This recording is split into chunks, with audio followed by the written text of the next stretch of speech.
I think it's terrifying. I mean, this seems potentially like one of the biggest stories of my lifetime.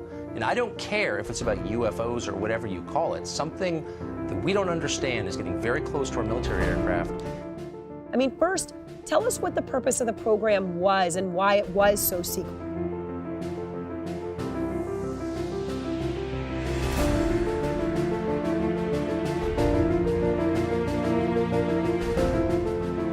It is President Trump's belief that the United States must remain as dominant in space as we are on land and sea and the air. And your charge is to see to that mission with the United States Space Force, to defend this nation and to defend our ideals.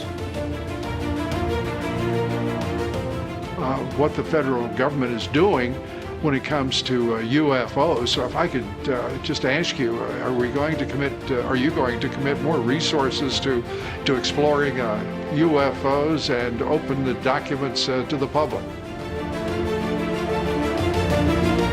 Something that we can't explain is happening. That is correct. Look, it's just stalled out there. I'll do whatever you ask me to do, including total transparency. And I got to tell you, there's probably some pretty good transparency needed there. There's no doubt about that. Before you leave office, will you let us know if there's aliens? Because this is the only thing I really want to know. I want to know what's going on. Would you ever open up Roswell and let us know what's really going on? You know, the President of the United States, since Eisenhower, has not been read into, which is a military term for briefed, on what are called unacknowledged special access projects. There are millions and millions of people that want to go there, that want to see it. I won't talk to you about what I know about it, but it's very interesting. I don't believe he has particularly more information than some of the others. Like Ronald Reagan had quite a bit of information on the extraterrestrial and UFO subject, but the information was cherry-picked. With a lot of people that would like to know what's going on. So you're saying you may declassify? No. You'll take it? Well, I'll have to think about that one. So I know what is happening with the current president is that the people around him are ones that are selected to provide a certain type of information. And it is usually cherry-picked intelligence so that the president will respond to the subject the way they want them to, these classified operatives. So people have to understand the nature of an unacknowledged special access project. And most people would assume, it'd be fair to say, that because you're the President of the United States, you have an all-access pass to all these compartmented operations that are very classified, but they do not. And that is one of the urban myths, is that the president knows everything or can find out about everything. What I have found is that depending on the presidency, and I briefed and put a briefing together for every president since Bill Clinton and briefed personally his CIA director. And what I found is, for example, when Bill Clinton inquired about this subject, he was denied any information. His CIA director was tasked with looking into it. He was denied information. So I was invited to come up to Washington, even though I'm an emergency doctor, but I had collected a large archive on this issue and briefed the director of the CIA. And that was when I discovered that the nature of the secrecy is so compartmented that, you know, some people say, well, it's above top secret. Well, there is no classification above top secret. What it is the compartment you're in. And the ones that are special access projects are very restricted. And the ones that are unacknowledged special access projects are off the books, and only the people in that sealed compartment know about what they're doing. And that is how it's structured. And that architecture structure evolved from the 50s forward. And so no president since Eisenhower has had full access to these projects, which is of course illegal and unconstitutional, which is why my group, SeriousDisclosure.com, we're gathering together people to change that. But I think the current president has access to a point. But he anyone like that is in a bubble. So, when you enter the White House, I mean, say you're a businessman or a peanut farmer like Jimmy Carter or whatever, you get into the White House and the people that are surrounding in the national security apparatus, most of them don't know about this issue. the ones that are appointed and come and go every few years. But there's a permanent bureaucracy, a few of whom would be read into or briefed on the subject. But those people will only tell the president what they think the president will respond to in a favorable way for them, strategically. For example, there's been all this information coming out recently about UFOs being chased by our Navy pilots off the coast of California, et cetera. It's all been on CNN, New York Times. Those objects are most likely Lockheed Martin top secret Skunk Works object.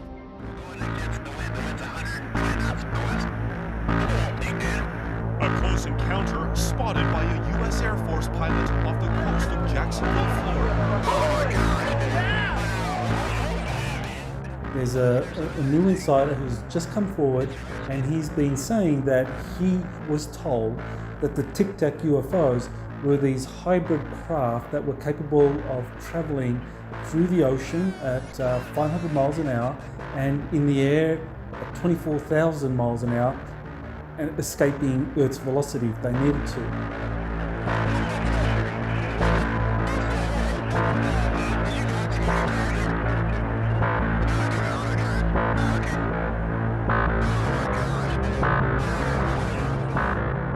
And that these were craft that were actually being made for the US Air Force. So these were Air Force Secret Space Program vehicles being produced at this secretive facility in Palmdale, California called Plant 42, which has long been known to be a major production site for highly classified craft that the Air Force has been having various contractors work on and assemble for them. Lockheed Martin's Skunk Works actually relocated from Burbank, California to this facility, Plant 42, up in Palmdale. So Plant 42 is where you actually have these Tic Tac craft actually being produced for the US Air Force. That was one of the most amazing things to us, or at least to me, was that these objects would be out there all day, and the speeds that they're exhibiting, as well as the flight characteristics. There's no platform or really an energy source that I'm aware of that could allow something to stay in the air as long as these objects were. According to this whistleblower, he's being encouraged to come forward to let the public know that these craft are secret Air Force craft. Space. Gonna be a lot of things happening in space. Because space is the world's newest warfighting domain. Amid grave threats to our national security, American superiority in space is absolutely vital. Which has just been set up early 2020.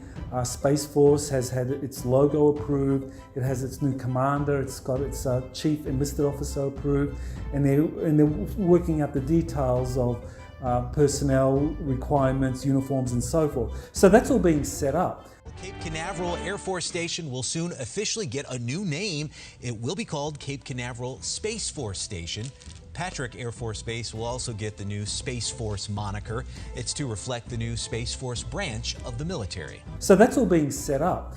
But in the meantime, we have the craft, some of the craft, like these Tic Tac craft, which are about 46 feet long, that are shaped like a Tic Tac, so they're cylindrical, that these are going to be one of the vehicles that are eventually going to be released, and basically the Air Force or Space Force is going to make it known that this is part of their apparatus or part of their arsenal for outer space operations.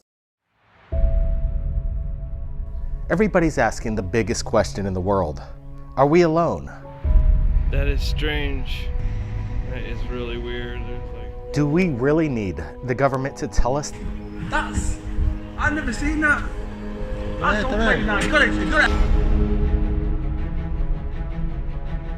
For thousands of years, and to present day, there's evidence of extraterrestrial craft that we don't know of. Like 30 seconds ago. There's 7-1 Papa Golf negative. A UFO. Yeah. It's murder tonight. They're not only Navy pilots that witness the phenomenon. Regular people, including NASA themselves, capture anomalies that can't be explained.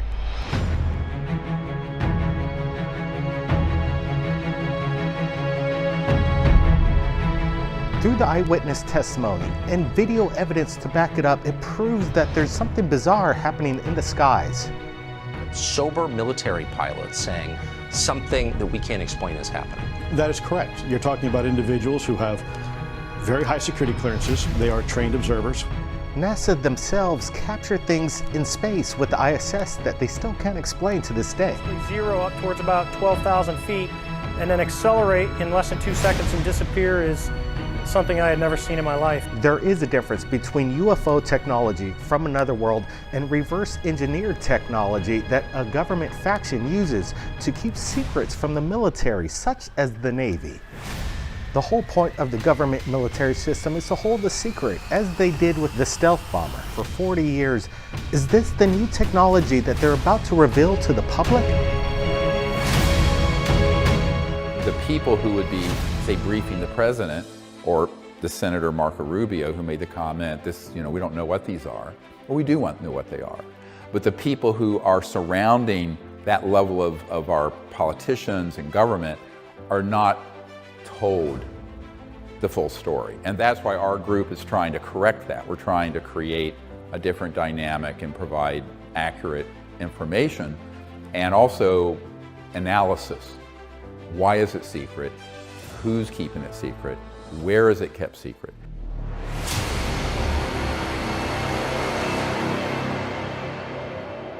The question becomes, who is piloting these secret spacecraft? Could they be aliens from another world? Or could they be humans piloting these exotic craft?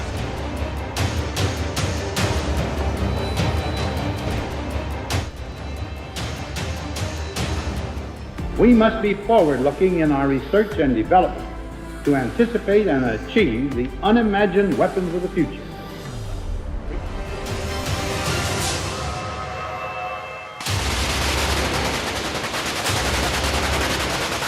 Showcases technology that we've had 2 decades ago. Notice the characteristics of this flying machine.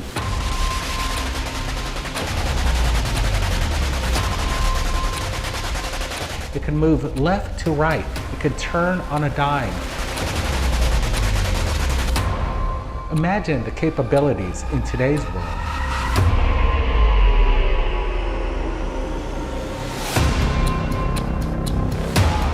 The technology in this declassified video has yet to be implemented to the world, or has it?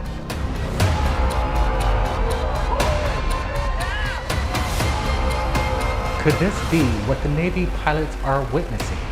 So these tic-tac shaped craft, they're able to move really quickly through the water using a principle called supercavitation. So that's basically where you actually have like a bubble preventing water molecules from hitting the craft, creating friction and slowing it down. So because of supercavitation, the craft is able to travel through the water at up to 500 miles an hour.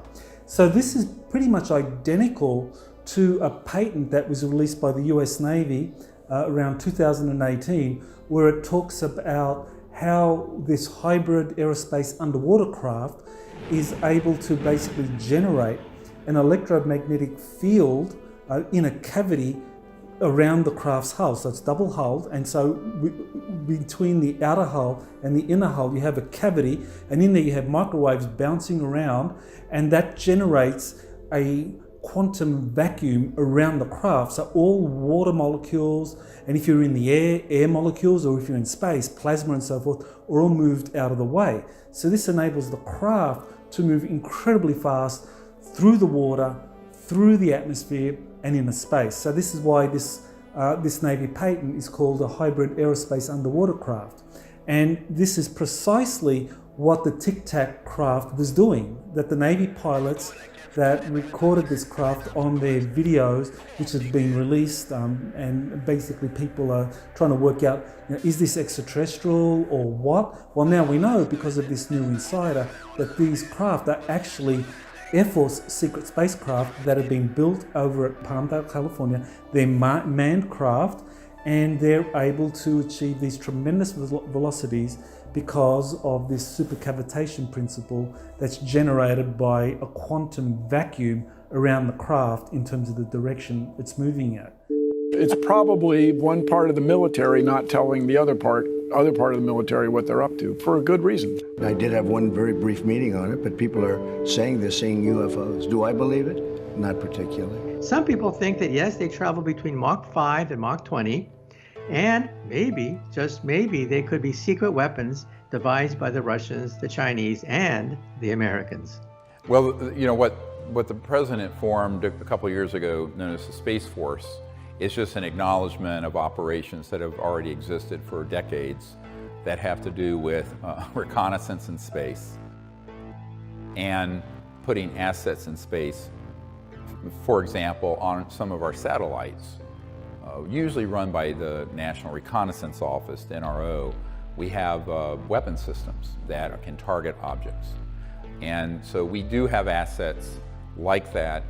I think what the president has done with acknowledging that is somebody has manipulated this issue in a false way to get him to respond as if there is a threat from outer space, which does not exist. And remember, these are things that happen all the time. We went into the Iraq War based on false manufactured evidence that was completely made up about Saddam Hussein having weapons of mass destruction.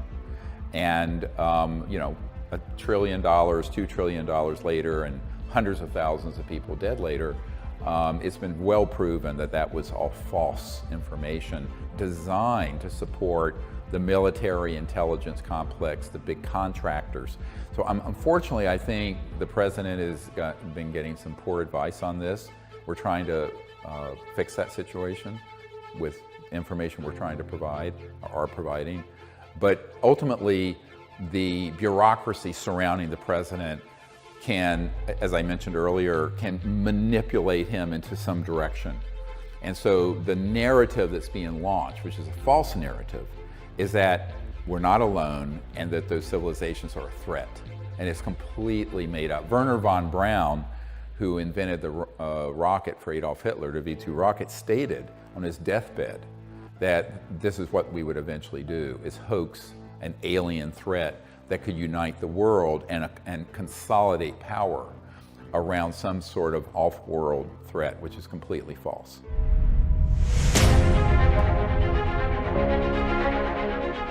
The whole aspect of the Space Force, announced by President Donald Trump, in recent times he's been stated to say that maybe they want them to see what they're seeing in regards to this advanced technology.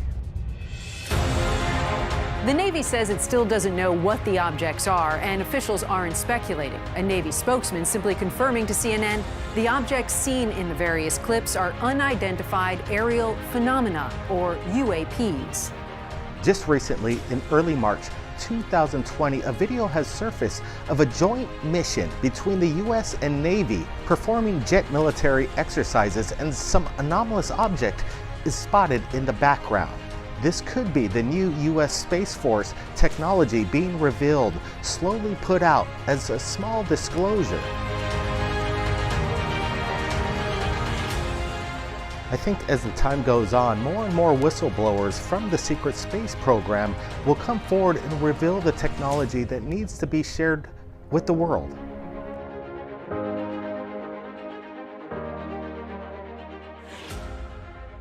One of the key takeaways I'd have is that the military and others are taking this issue seriously, which I think in previous generations may not have been the case. As president, the access to all the information in the world, all the mysteries out there. And I was just struck in the last couple of weeks, we're reading more and more reports of Navy pilots seeing lots and lots of UFOs. Have you been briefed on that? What do you make of it? I have. I think it's probably, I want them to think whatever they think. I've seen and I've read and I've heard, and I did have one very brief meeting on it, but people are saying they're seeing UFOs. So Plant 42 is a classified Air Force facility that was built from 1935 to 1956 Different contractors have been working with the Air Force to produce their most classified aircraft at this Plant 42 in Palmdale, California. So you've had corporations like Northrop Grumman, Lockheed Martin, and several other corporations that jointly operate the Plant 42 facility up there. And it's a huge facility. We're talking about several million square feet divided amongst these major contractors who are all working on classified programs on behalf of the Air Force and also NASA. NASA also operates facilities out of this Palmdale Plant 42. So what we have at Plant 42 is a top secret facility where some of the alien spacecraft that have been recovered since the 1947 Roswell crash, that these have been secretly studied, and the reverse engineering has been occurring at Palmdale, so that way the Air Force is able to have some prototypes developed of various differently shaped craft that are based on these flying saucers or these flying triangles or whatever alien craft that they've been able to retrieve, that they are being secretly studied and reverse engineered there at Plant 42.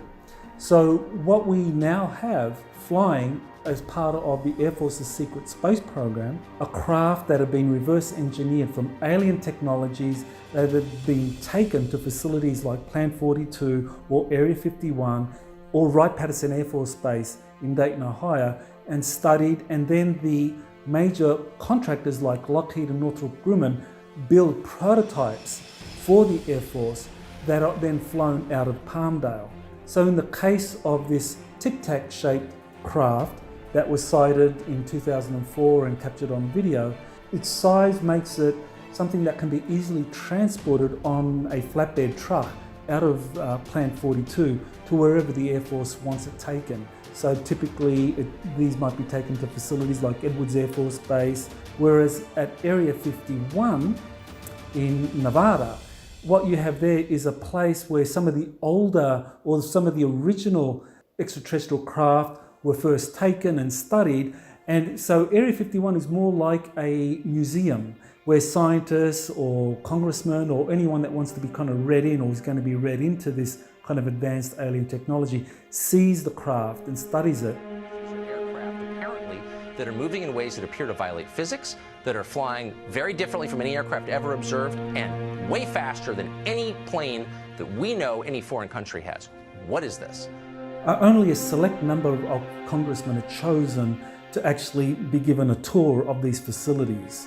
And they choose the congressman very, very carefully. They always choose someone who they know after they're read in, which means that they're basically given the classified files, that they'll read those files and they'll keep a secret, and they're not going to do anything to divulge those national security secrets that they learn. So I know one of these congressmen was Senator Claiborne Pell, and so he was read in the 80s, and so he was given tours of these facilities like Area 51, Plant 42 over at Palmdale, and given a complete tour because he could keep a secret.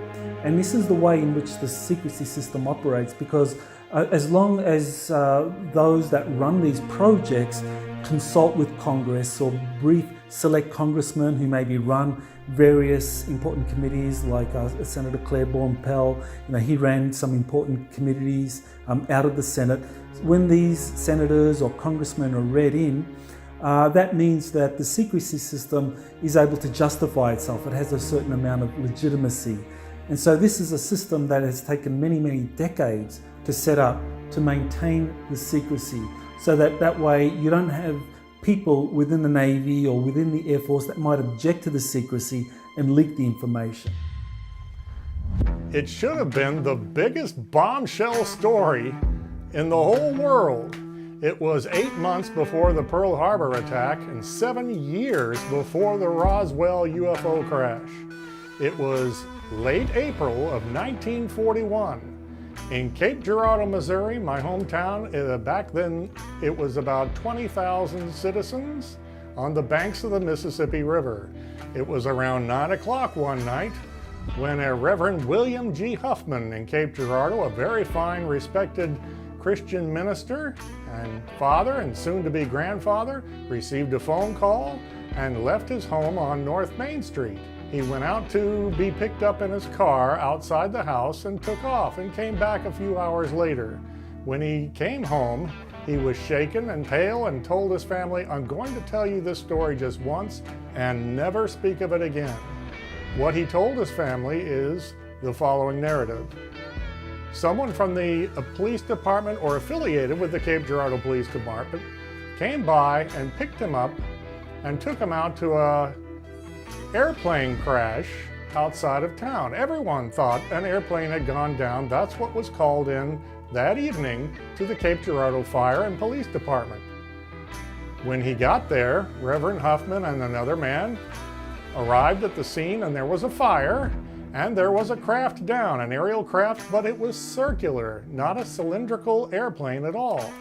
There were no human victims anywhere, but there were 3 bodies stretched out in a field, side by side, in the grass, face up.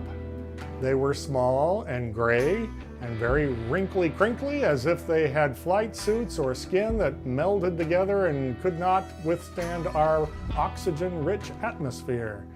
So he did what he came for, said prayers over the first and second dead bodies of these gray creatures, which people at the time called little men from outer space. They didn't use the term, I'm told, extraterrestrial, alien, UFO.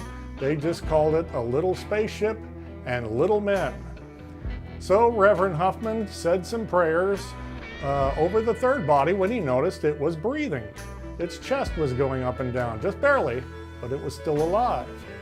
As he was saying his prayers, 2 local men picked up one of the other 2 dead bodies and propped him up under the arms and stretched his long arms out and were posing for a photograph. There was a newspaper man there who had a big news graphic camera, but he didn't use that. He pulled out a small Brownie box camera from his pocket and snapped the picture. And then he put it back in his pocket. Reverend Huffman looked down and noticed that the creature on the ground that he was saying prayers for expired. It went limp and lifeless. At one point, he walked over to this round craft that was cracked open with debris, metallic shards all around this field, which had been on fire. The fire department was trying to put out the blaze. And he got a good look inside the craft that was laying there in the grass. He said there were a couple of tiny little seats and a kind of instrument panel with gauges and dials, and above it a silver circular band around the top interior that seemed to have strange symbols on it, almost as if hieroglyphics that he could not make out. Around this time, some visitors arrived, and they moved in and surrounded the site. It was the United States Army.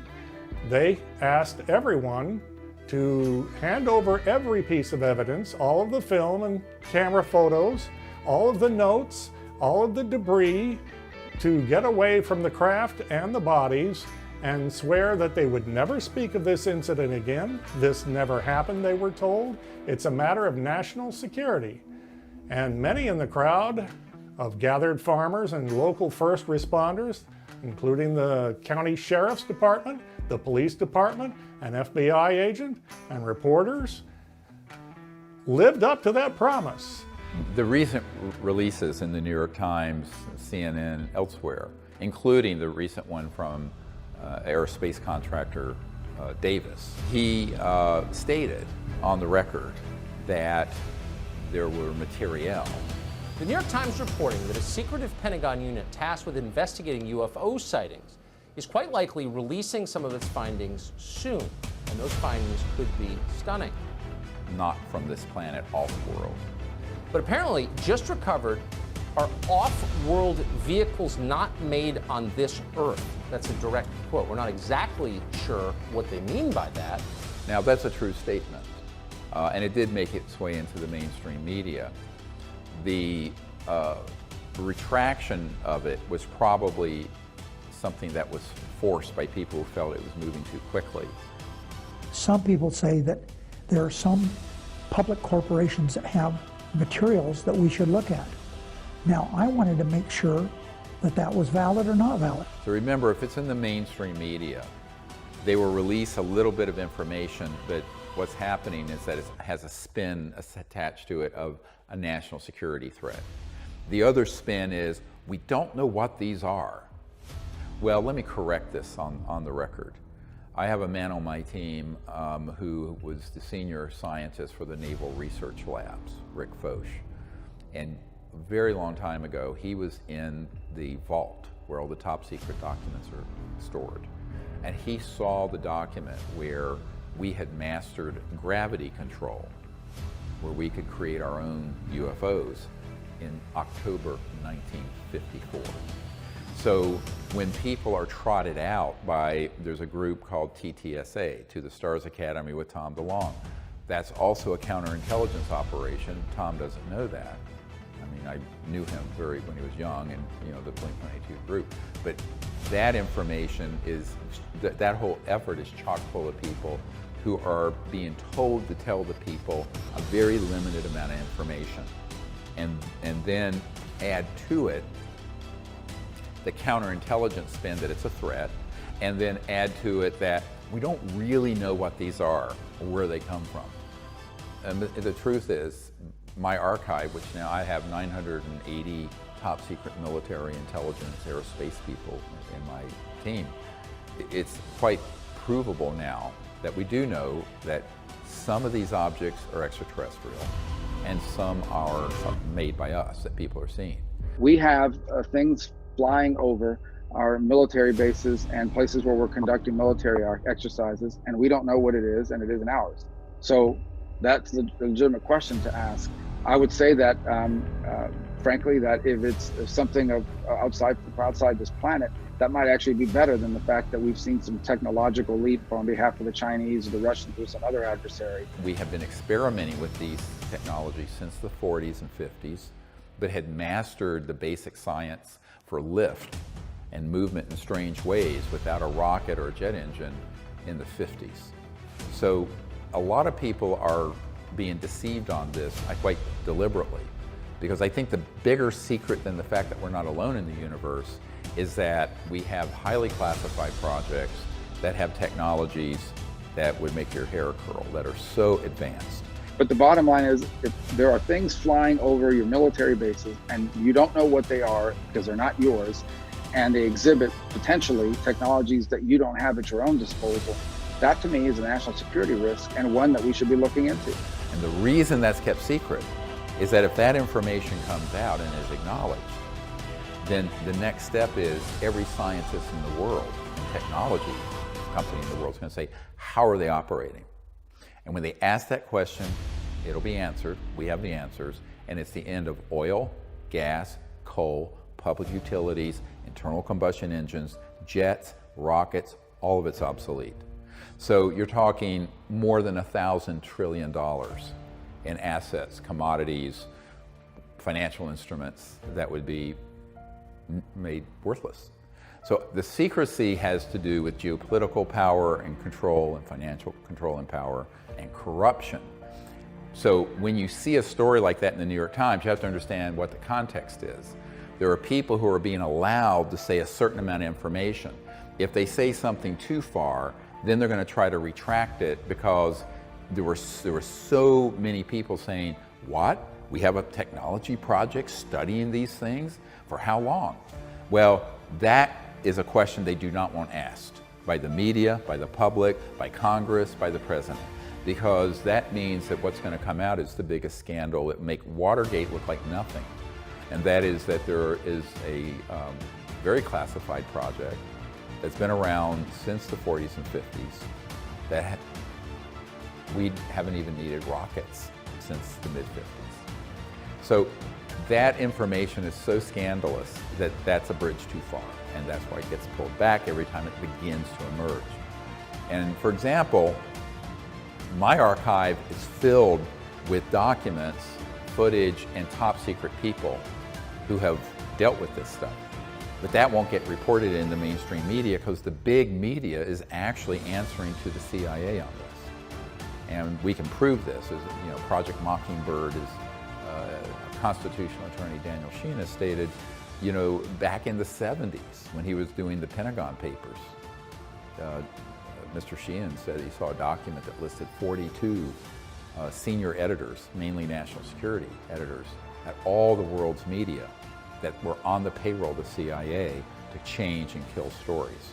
So this is why the public is never, writ large, going to get the truth on this subject through the mainstream media. The U.S. Navy has finally acknowledged that videos appearing to show UFOs flying through the air are real. They don't call them UFOs, they call them unidentified aerial phenomena. The UFO reports were first investigated by a secret $22 million program, part of the Defense Department budget, that investigated reports of UFOs. If you are read in, you're given this classified information, you are expected to maintain secrecy. You're expected to go along with whatever the cover story is for those special access programs. And if you don't go along with the cover story, then you can be prosecuted. So you, for example, you have to deny, if you're working for the Air Force or you're a congressman, if someone asks you about a particular program that you know about that involves some of these reverse engineered craft that are being built at Plant 42, you've got to deny its existence. And you've got to go along with whatever the cover story is, otherwise you can be prosecuted. So this has been a very effective system that's been developed over decades. Recently, a NASA scientist has debunked recent footage from the ISS, claiming it to be obsolete instrumental equipment to be sent down to Earth to burn in its atmosphere. Notice, as this object leaves Earth, it fires a plasmic green thrust. This is obvious evidence of the International Space Station being visited by something from another world or something from a dark project.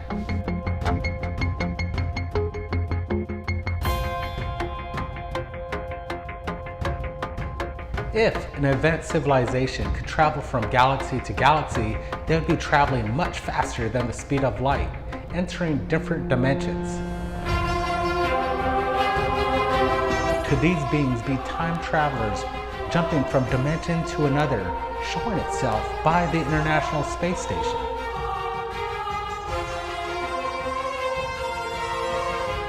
December 8th, 2018, a mysterious craft approaches the Cargo X space station as it rendezvous with the International Space Station.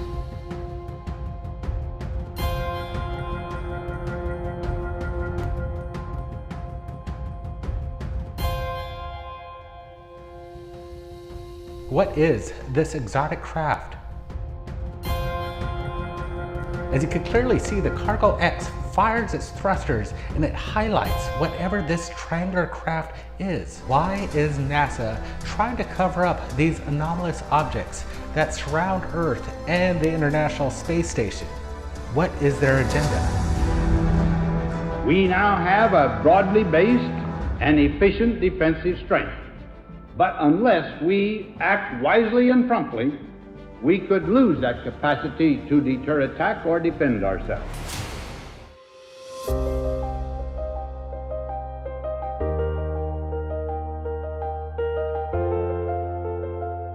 Dr. Salas had a question whether or not we could take alien technology, do reverse engineering, and incorporate it in today's modern military warfare aircrafts, such as, could we build the Tic Tac?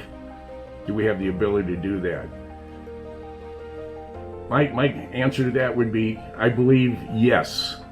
Ben Rich, Kelly Johnson, others have indicated that we have taken technology from various sources, modified it to meet our needs. We have the technology to send E.T. home. He said that in a speech at UCLA shortly after he retired in the mid-90s. If we have the ability to take E.T. home, that means we have the ability to go to the stars. And to quote Bob Lazar, he's sort of jumping with joy right now, thinking that the stuff that he worked on for a short time at S4 is going to come to fruition. The world is going to see what he was up to. You know, whether or not can we build a craft that can be flying at 3,000 miles an hour and take a 90-degree turn. That technology exists today, not in a manned system, but in an unmanned system. You know, you question about alien technology. It was rumored that it took DuPont 15 years to reverse engineer Kevlar. And nothing about it is found naturally in nature. You had it was a compound of a number of different components, and it's a very, very special fabric that allegedly came out of the crash site at Roswell. Same with integrated circuits. I mean, in 1947, we were still dealing with vacuum tubes. I can remember Dick Tracy, and you're looking at your watch, and there was a radio in there, and even you could actually talk to somebody, and then later on they even had a little TV screen. How absurd was that? How could that ever happen? Well, if you have an Apple Watch, it checks your EKG. Where did all that technology come from? Did it come from the crash site at Roswell? Did it come from S4, where Bob Lazar was doing research, reverse engineering on the propulsion system for alien spacecraft? I don't know. Visible entities saying the government has told us that we have craft not made of this earth. The United States Army, today it's the Navy, it's in control of all the super secret stuff.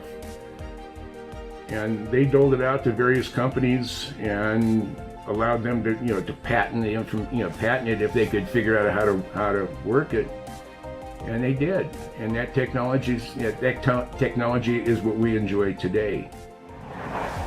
Well, what are called the Tic Tac that was reported all over the media in the last couple of years has been confirmed. Honestly, without more data, it's hard to say what that was. It could have been an experimental object from Lockheed Martin Skunk Works or some other contractor. It's technically possible it was ET. I doubt it, because the extraterrestrial objects are actually also trans-dimensional. I would say is that I'm agnostic about where that footage came from. Because it would be very easy to set up an event like that, and the average jet pilot, even if it's a Top Gun guy in the Navy or Air Force, so they encounter that, and they don't know if they've encountered something from another planet or something that's been launched out of Palmdale or Edwards Air Force Base that's a highly classified, man-made, anti-gravity, electromagnetic type object. And so without more information, it's hard to say what that object was. I think the intention of the release of the information was so that they could get the media to start covering this. But if you look at all the news stories, there's a not so subtle messaging that it's a national security threat. That's what keeps getting used by Senator Rubio and by the media and the New York Times and CNN. So that narrative is the purpose of the release. The release of that footage in and of itself is really not significant. We have in our archives much better photos and videos of ET craft and UFOs, much better. I think it was because it was something that had the imprimatur of the Pentagon on it, and they could attach this false narrative to it.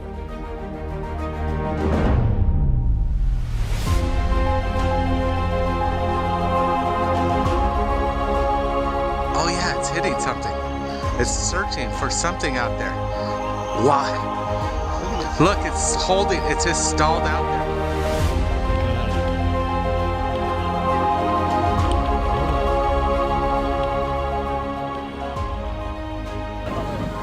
Yeah, they're staying in one spot here. We need a triangle.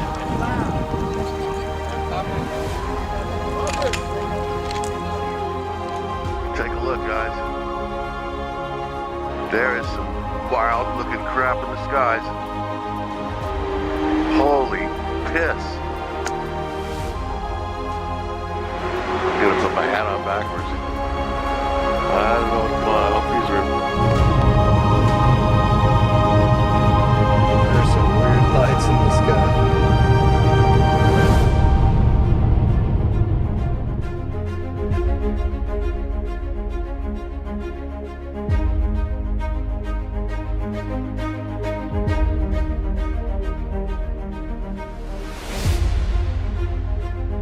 Russia, China, and the US are all locked in this race to develop these advanced technologies. Each one has its own resources in terms of whatever extraterrestrial hardware they've been able to recover, and their scientists are reverse engineering these and trying to apply it to whatever aerospace vehicles they're secretly developing. So China is really the major competitor to the US, and the big danger here is that with China, because the Chinese economy is much larger than Russia's, and China's economy by 2030 will surpass the US. And so at that point, that's when China's military assets are going to be basically able to dictate a lot of policies on Earth and in space. Quantum computing is the key area where China's advances in terms of artificial intelligence are going to be really dominant. Because China has a vast population, it's rolling out things like voice recognition, facial recognition, it's using a lot of drones, it's moving fast ahead in terms of like driverless cars. So it's developing AI much more quickly, and so its quantum computing capacities are increasing rapidly. This is one of the things that is really worrying a lot of military analysts. Like, how do you deal with China moving so fast ahead in terms of AI, quantum computing, and the US isn't really putting as much resources into that, and lacks the kind of the human infrastructure, the human capital to develop artificial intelligence to the extent that China is.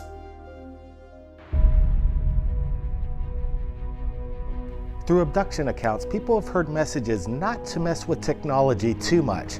And now the advent of AI and quantum computing might go against what the aliens don't want us to do. The top minds of today have warned us about AI. Elon Musk. Digital superintelligence.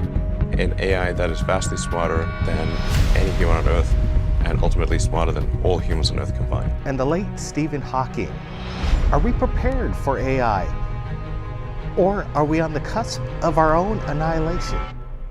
The primitive forms of artificial intelligence we already have proved very useful. But I think the development of full artificial intelligence could spell the end of the human race. Once humans develop artificial intelligence, it would take off on its own and redesign itself at an ever-increasing rate. Recently, Google announced quantum supremacy. The tech giant says its quantum processor was able to perform a complex mathematical calculation. They asked the most advanced computer we have now in their new quantum computer a mathematical algorithm question. It's going to take the most advanced computer we have today 10,000 years to answer the question. The new quantum computer has answered it in less than 2 minutes. The implications behind this advanced technology and the information we'll learn from it can change the world forever. If you could just imagine the Jetsons.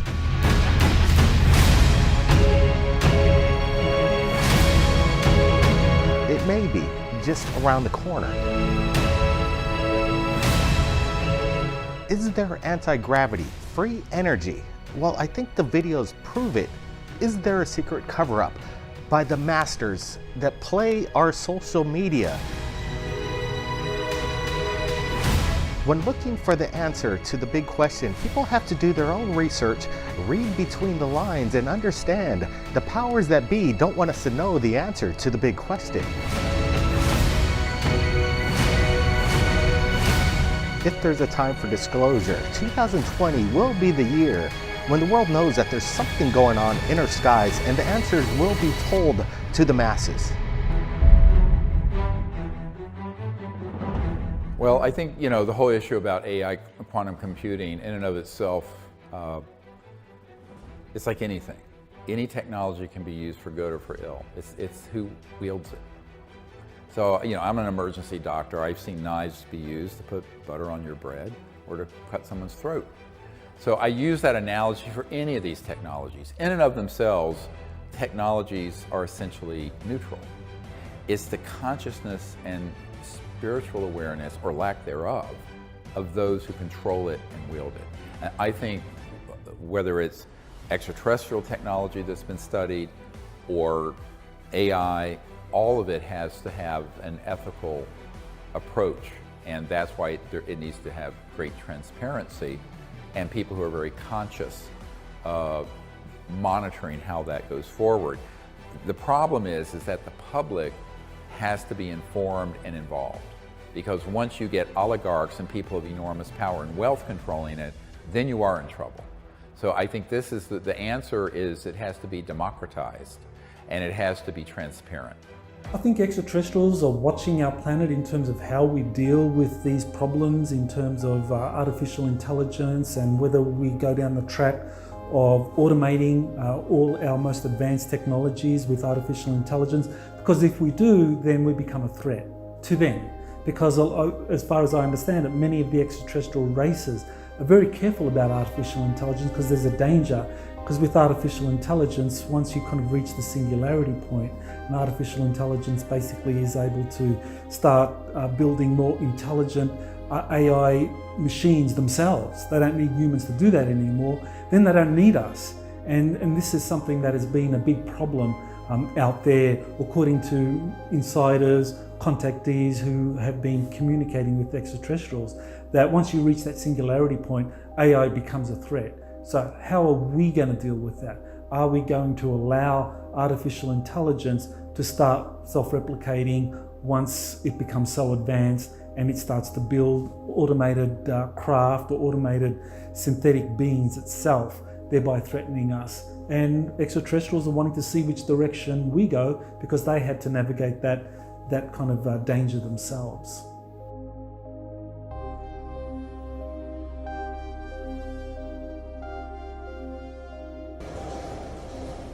We're rapidly headed towards digital superintelligence that far exceeds any human. I think it's very obvious. So the future is really exciting because Space Force has been created expressly with the purpose of releasing some of these advanced technologies that the Air Force has developed and put out into space. And so with Space Force, it's now been set up, and over the next 12 months, you're going to have personnel being shifted in from various military services, from the Air Force, from the Navy, from the Army, and then they're going to be starting to release some of the advanced technology. We're talking flying rectangles, flying triangles, flying saucer-shaped craft, and even these tic-tac-shaped craft.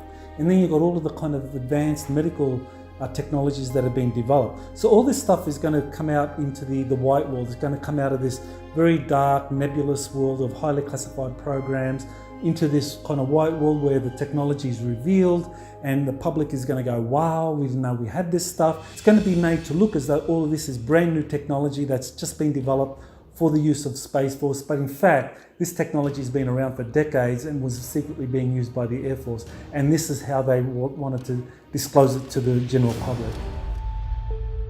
I think the AI technology is less of a issue for the next 10 years than the release of the basic operating system, let's call it, of zero-point energy and anti-gravity.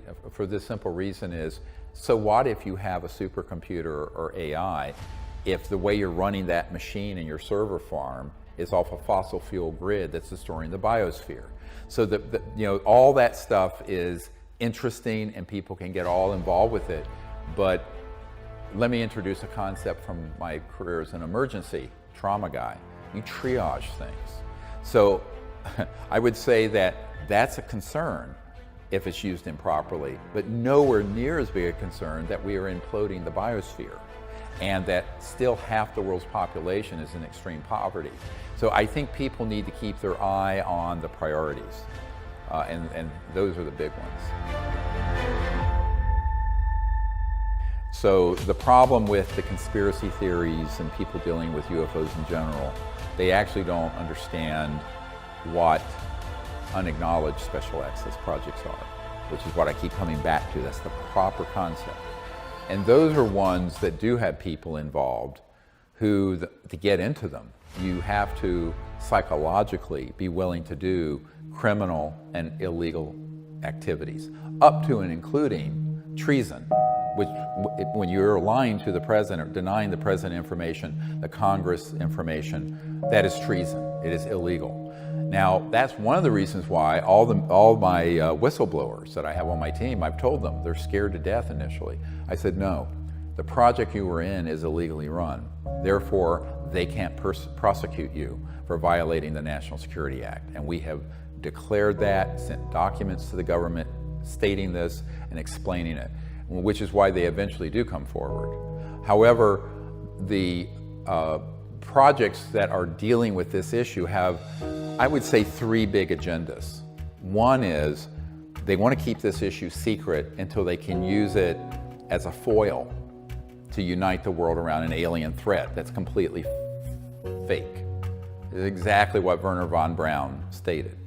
The other is that their projects themselves are being run so illegally that the history of them, going back to when Eisenhower was betrayed and left out of them in the late Eisenhower years,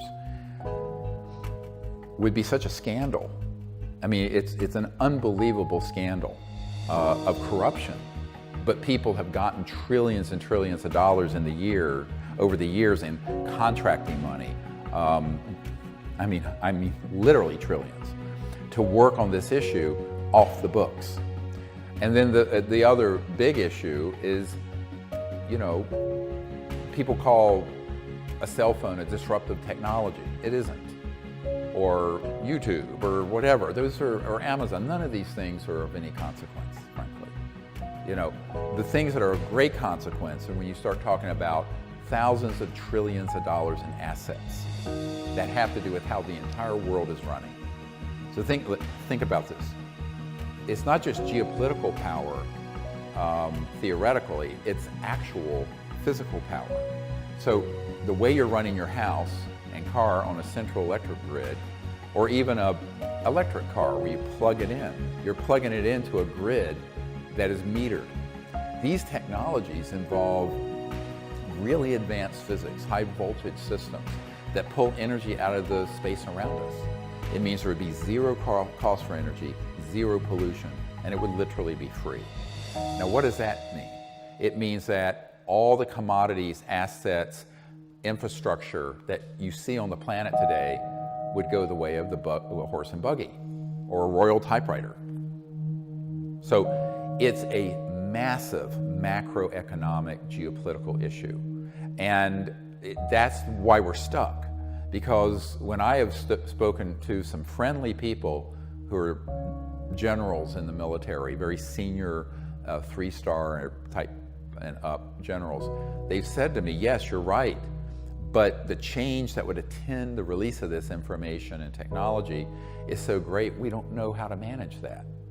So we're destroying the biosphere and headed towards an extinction level event because the technological breakthroughs of the last 100 years have all been suppressed.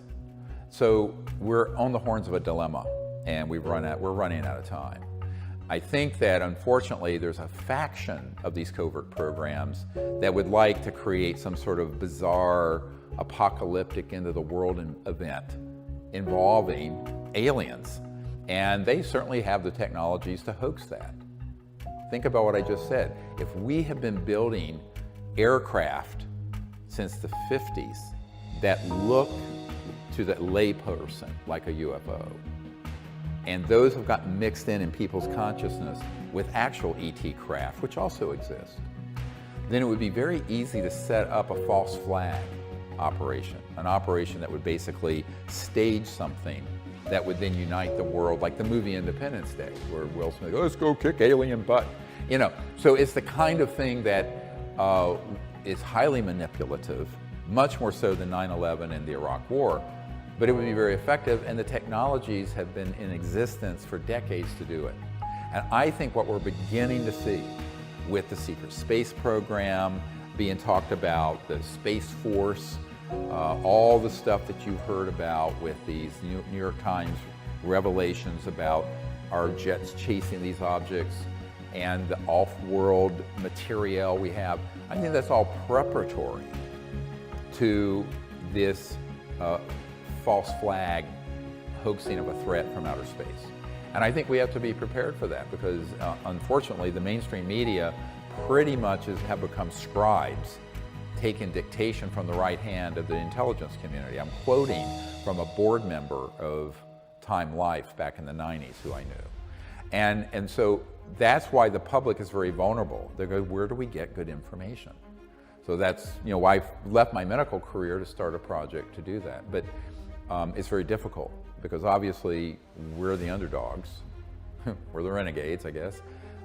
But these technologies are a central part, not the only one reason.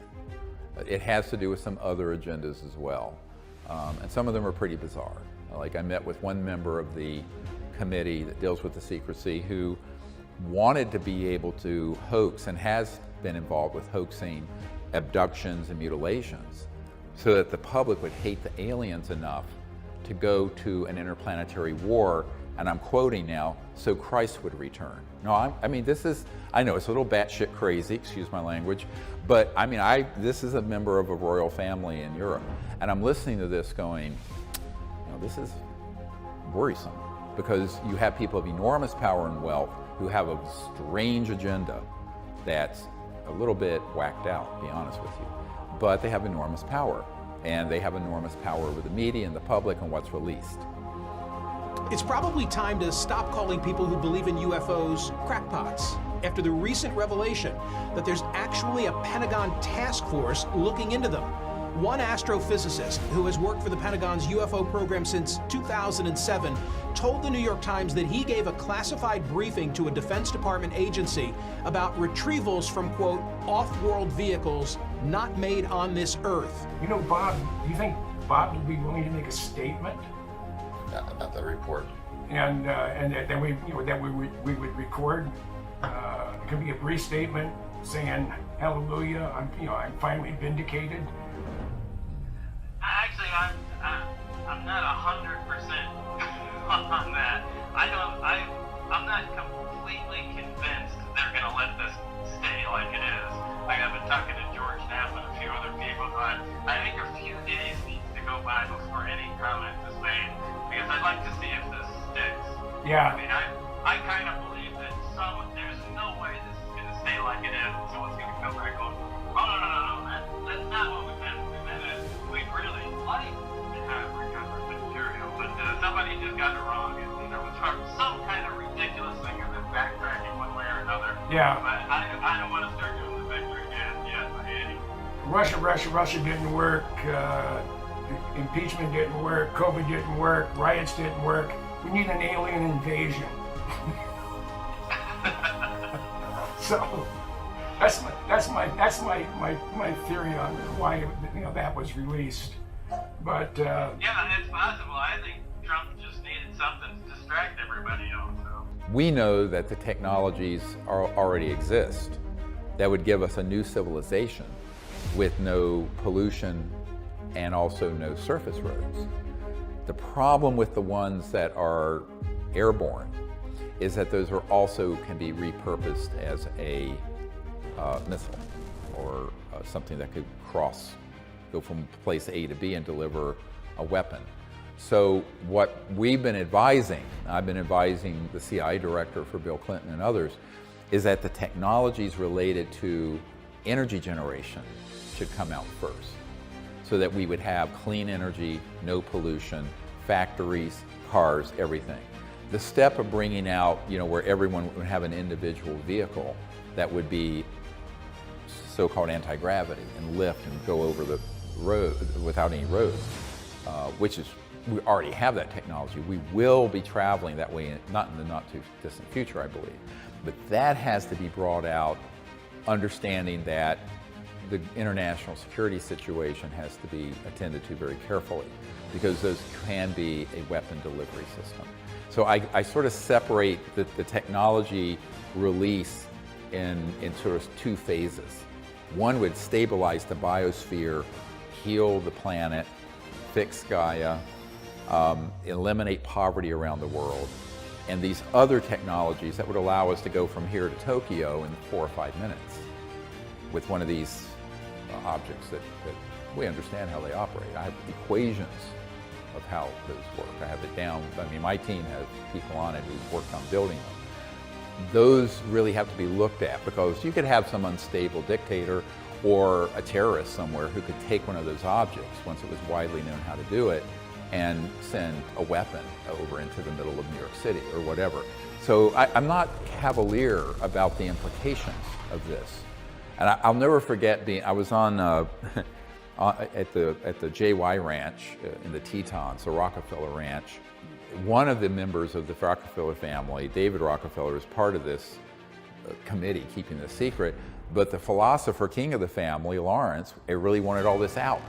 So he hosted us at the Rockefeller Ranch, and then later the Clintons there to receive a briefing. And one night I was out on the deck of this place, the porch, and Lawrence Rockefeller, it was in his 80s, came up to me and he said, you know, we really need this to come out. And I said, yes. So what are you going to do? You're a Rockefeller, you're old and you're rich. I'm a young doctor. And he says, oh no, my family's already jumping up and down on me for even having this meeting. And then he said, look, the implications of this knowledge and technology coming out, those implications are so vast and so profound, no aspect of life on Earth would be unaffected. I said, yes, Lawrence, that's why it's secret. But it's also, the secrecy is killing the planet. It's impoverishing half the world's population, all of which is fixable, by the way. So I tell people the message of great hope here is that if the public gets behind the release of this in the correct way for peace on Earth and peace in space, universal peace, then we can have a civilization that would be almost like a paradise here. I mean, imagine, within a generation, by the time my grandkids are half my age, we could have a civilization where there'd be no poverty or pollution and full sustainability and go into space peacefully. But if we don't get this right, we're headed for a terminal extinction level event. So that is how grave the stakes are. And that's why my project, I'm very dedicated to bringing this information out as fully as we can to the public, because I think that Washington and the big corporate political world is so beholden to special interest and also just lack the vision and courage up until now. I mean, things can change, I hope they do. But my concern is that what we're going to see are disclosures on this subject like we've been seeing that are attached to trying to unite the public over a common off-world alien enemy, which is completely false. I mean, those civilizations are so advanced that they have absolutely no intention of being hostile. But they're concerned, the reason they're here is they're concerned about our hostility. We're the problem. People want to go, you know where the problem is? Go get a mirror and look in it. It's how humans are behaving on this planet. And also, we're going into space. It is President Trump's belief that the United States must remain as dominant in space as we are on land and sea and the air. And your charge is to see to that mission with the United States Space Force, to defend this nation and to defend our ideals. So we have to get the public involved in not only bringing out the technology safely, the information within a context of truth and peacefulness, but we also need to have people making contact with these civilizations directly, who are not warmongers and war profiteers, for lack of a better word. The public doesn't understand the UFO issue, and we have documents that state this quite clearly, is the most classified issue in the history of the United States, exceeding even the development of the hydrogen bomb. And we have this in those words in a declassified top secret document. Therefore, the president, to the extent that he's provided any information, would also be told, but you can't talk about this with anyone public, I think the current president is inclined to sort of push the envelope on it. Are you going to commit more resources to exploring UFOs and open the documents to the public? I'll do whatever you ask me to do, including total transparency. And I got to tell you, there's probably some pretty good transparency needed there. There's no doubt about that.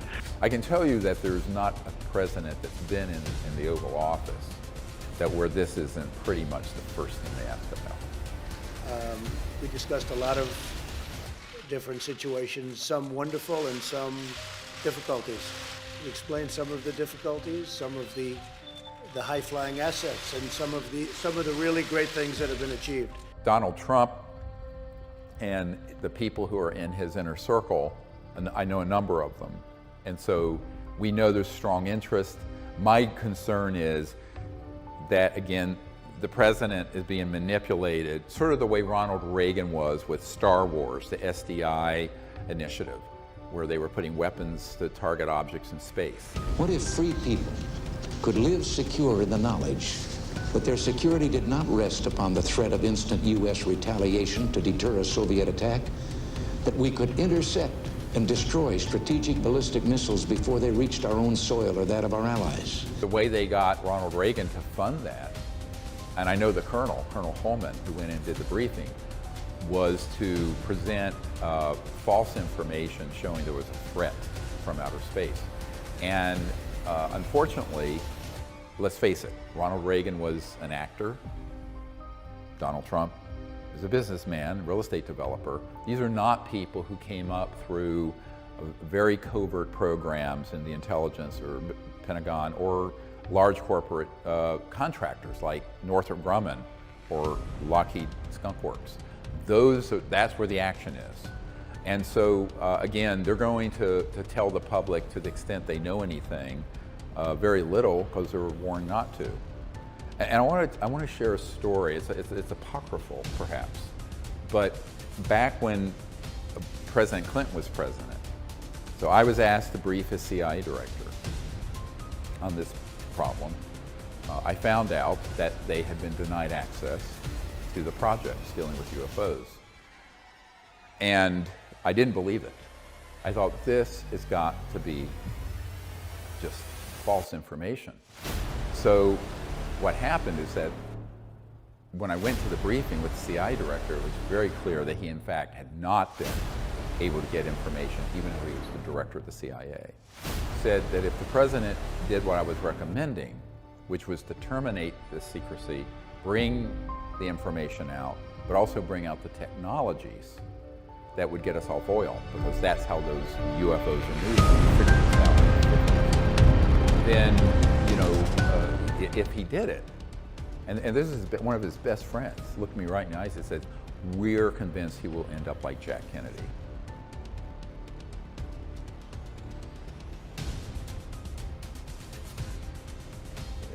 I thought he was joking. I burst out laughing because it's cliche, right? And he said, "No, we're not kidding." So I said, "Well, then we are in real trouble." So I think that people have to understand there's a clique, a sort of a cabal of these unacknowledged special access projects, both in the United States and around the world. It's a transnational group. So the structure of it is not just US, but it sort of goes beneath the radar of most geopolitical boundaries. And that group, they're very powerful, and they've not been real happy with what we're doing, but that's all right. They understand that for the most part, with enough inducements or threats, they can get their way, and they normally do. George W. Bush, who we did provide briefing to, and Andy Card as Chief of Staff, we directly gave a briefing to. But Bush wasn't that interested, and the guy running these kind of covert programs was Vice President Cheney. And he was on the committee dealing with the secrecy. We know this. And then, of course, we had President Obama, John Podesta, who ran Hillary Clinton's campaign and had been Chief of Staff for Bill Clinton. We had provided a briefing for Obama through John Podesta. The problem is that in that situation also, they were not providing information to Obama, and now we have Trump. So my history with Trump is that as soon as he got nominated, a member of one of his delegates, who I know for the Republican National Committee, asked me to put a briefing together, and that was put into his hands. Now, subsequent to that, there were senior disinformation agents who were put into the Trump campaign, embedded as trusted national security advisors, which were put in place to neutralize the information we were giving them and sort of debunk it. That's how it works. So now we're at this point where everything's in dynamic flux. We'll see what happens in the next year to 3 or 4 years. Do you feel threatened or intimidated in regards to the information you're sharing with us? Look, I've been doing this for 30 years, and I've been briefing people at the level of the CIA director, members of the Senate Intelligence Committee since I was a fairly young doctor.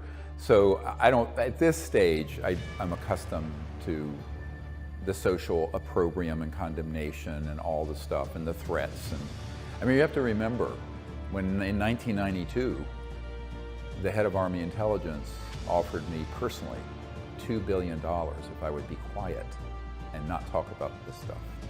And I refused. I said, no, I'm not going to be corrupted that way. And I said, I don't need your money, frankly. I don't want it.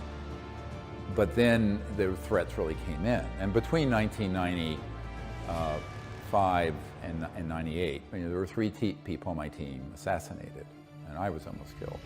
So that was a very dangerous time. At this point, we have really good systems in place, frankly. I won't go into it. And the pressure I feel, personally, is that we're running out of time. Because it's a little bit the concept of V2, Victor 2, when you're going down a runway with a plane. Victor 2, V2, is when you either have to go wheels up or shut the engines down because you're going to run out of runway. Our civilization is at the end of the runway of this particular era. And if we're going to launch into another era, it has to be an era of not only world peace, but universal peace in space, and these technologies coming out and living together in a civilized way. So we can only run out the clock so long. And remember, we've had 100 years since Nikola Tesla, where we could have had a lot of these technologies out, at least the ones for generating energy. And we are destroying the biosphere for no good reason. So what I feel the pressure on is not on me personally. I mean, whether I live or die, I mean, we will all die at some point. I don't, I accept that, the risk I've taken. What worries me is that the public keeps getting misinformed on this by charlatans who, are presenting stuff about, oh, the aliens are abducting us and mutilating cattle, and there are the good ones and the bad ones, and they're all fighting in space in an intergalactic war. Well, that's all disinformation concocted and staged by the intelligence community. So everyone keeps getting diverted into rubbish and nonsense. What I'm concerned about is that the real issues that are sitting in front of us, we've got to come together as a people and fix. And the pressure is the earth. There's this old saying, the earth will cast off her burden. We're the burden, and the earth is being really damaged severely by how we're living on the earth. But that's fixable. View this, there's a black box with all the technologies that would give us a civilization that's sustainable, peaceful, etc., and that's been around for decades. And we've got to find a way to come together and make that happen. But that's not of any use if we go with that kind of technology into a shooting war with these interstellar civilizations, which have not attacked us at all because they're not like that. They've evolved spiritually way beyond that. So I think that the pressure that I'm feeling is that, having been doing this for 30 years, is that I don't think we have 30 more years to waste. It doesn't matter about me personally, I'll be dead probably by then. But we just, the earth and our civilization cannot endure the kind of foolish behavior and wrong-headed living on this planet when, we can create a whole new world. There are a lot of people who are putting information out that is of questionable value. Some people have done a very good job trying to move it forward.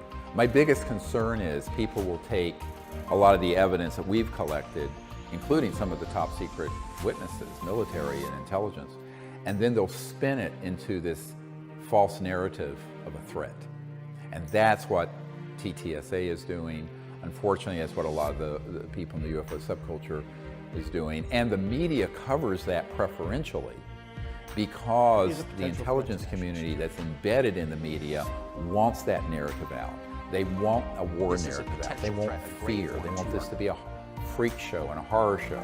So if someone stands up and tells outrageous information and under the guise of disclosure, people will just lap it up. They just think, oh, wow, look at that, even though there's no foundation in fact or evidence for it.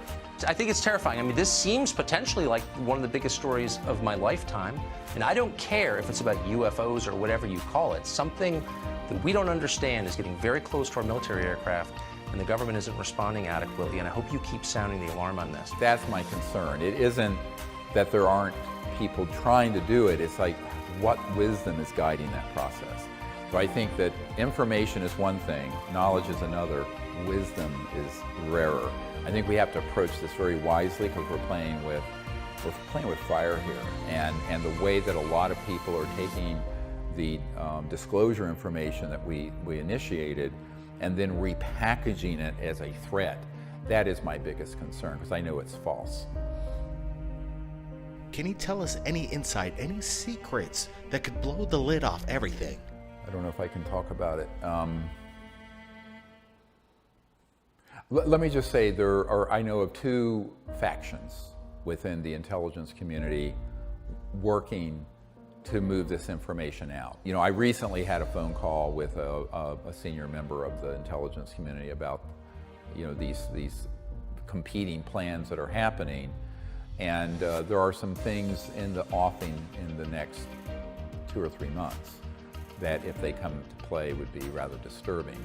I'm hoping not, and I'm sort of consulting, starting to say let's pull back on these the sort of end of the world scenario hoaxes that are being planned. I think people, however, as Eisenhower said, we need an informed citizenry to avoid being deceived by excessive secrecy of, and I'm quoting, the military-industrial complex. So it's very important that people be informed, knowledgeable, and that's all I as one person can do and all of us can do. Can you tell me, if you know, what are the NASA protocols if they discovered extraterrestrial life? Would they even tell us? Well, look, NASA all along has mainly been window dressing as a space program, because most of the people in NASA are not informed about the unacknowledged special access projects that have these man-made objects. And remember, document from the head of the Lockheed Martin Skunk Works, the super secret engineering group. And he said, because a friend of his handwritten letter said, what are these UFOs? And are they both ours and extraterrestrial? And Ben Rich, the director of the Skunk Works for Lockheed Martin, wrote back, and I have this letter, and it says, they're both. They're ours that we're making, and they're extraterrestrial. So that we have the proof for that in the handwriting of the senior director of the most secret aerospace contracting company in the world, Lockheed Martin Skunk Works. So I tell people that is the sort of information that we have to keep in mind and not get diverted into being deceived too far. But when you hear that, you have to understand it's so easy to stage events that would deceive the public. And that's what we have to avoid at all costs. Do you think the public could handle it? Are we ready for disclosure? Look, the majority of the United States population believe the UFOs are real. They believe there's intelligent life out there. I don't think people are going to have a hard time with it if you have people explaining it and disclosing the information in a way that isn't alarmist. But if you look at what is mostly in the UFO subculture and mostly now being covered, unfortunately, by the media, it's very much this scary threat from outer space thing. So that would be catastrophic. That would be worse than 9/11. So much worse. So I think it isn't whether people find out we're not alone, it's how it's explained, how it's presented.